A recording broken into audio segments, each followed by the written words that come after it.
Aujourd'hui, Stéphane a décidé de résoudre un problème existentiel majeur en Martinique.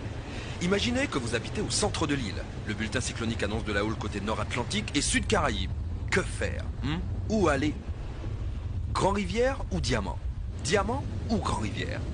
That is the question. Pour résoudre ce problème, Stéphane est allé faire un petit comparatif des deux spots. À première vue, ça pète bien des deux côtés, dur de trancher.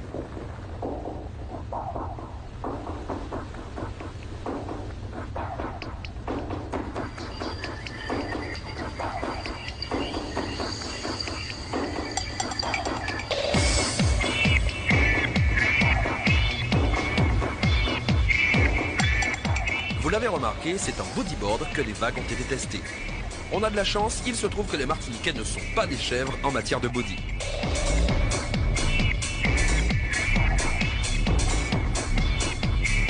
Dans l'ensemble, les bodyboards de la Martinique ont un très bon niveau. Le seul problème, c'est qu'on n'est pas assez reconnu par les médias ici. À la différence de la Guadeloupe et de la Réunion, où justement ces sports-là sont vachement encadrés. Mais je pense que les bodyboarders martiniquais, aussi bien guadeloupéens et réunionnais, ont autant de chance, quoi. Le bodyboard, c'est comme les Hawaïens disent, c'est la façon la plus radicale de rider la vague.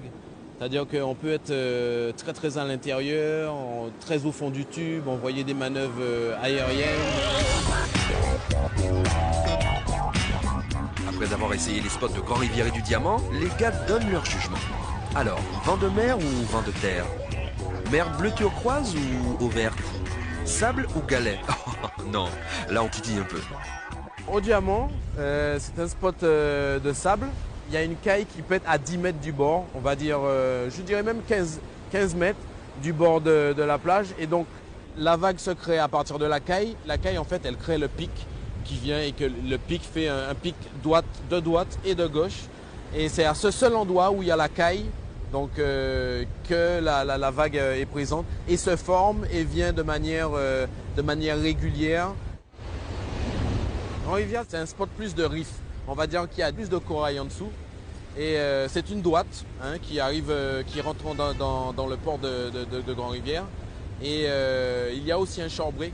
C'est une droite d'au moins 100 mètres qui est vraiment excellente en temps de franc-froid quand les longues houles de nord arrivent sur la Martinique.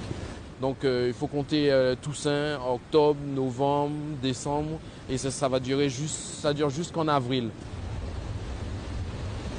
Le vent est très important pour la vague. Bon, je prends l'exemple du Diamant. Le vent, il vaut mieux qu'il soit à nord-est, qu'il vienne du nord, nord-est pour qu'il y ait des conditions favorables au Diamant. C'est-à-dire que le vent viendra de la terre et donc sera offshore la vague. Donc viendra en face de la vague, il va la creuser. Et donc on pourra la surfer plus longtemps, ça pourra tuber et ce sera plus glacis, comme le terme glacis est employé quand le vent est offshore, quand le vent vient de la terre face à la vague.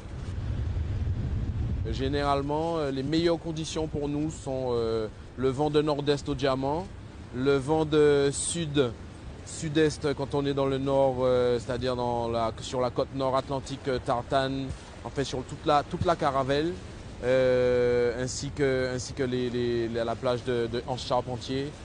Au Marigot, dès que le vent est sud-est, il sera très bon pour le nord. Le vent a donc un rôle important dans la formation des vagues. Au sein de l'équipe Stéphane, les avis restent partagés quant au choix du meilleur spot martiniquais. Mais en tout cas, c'est au Diamant qu'on a croisé Kate.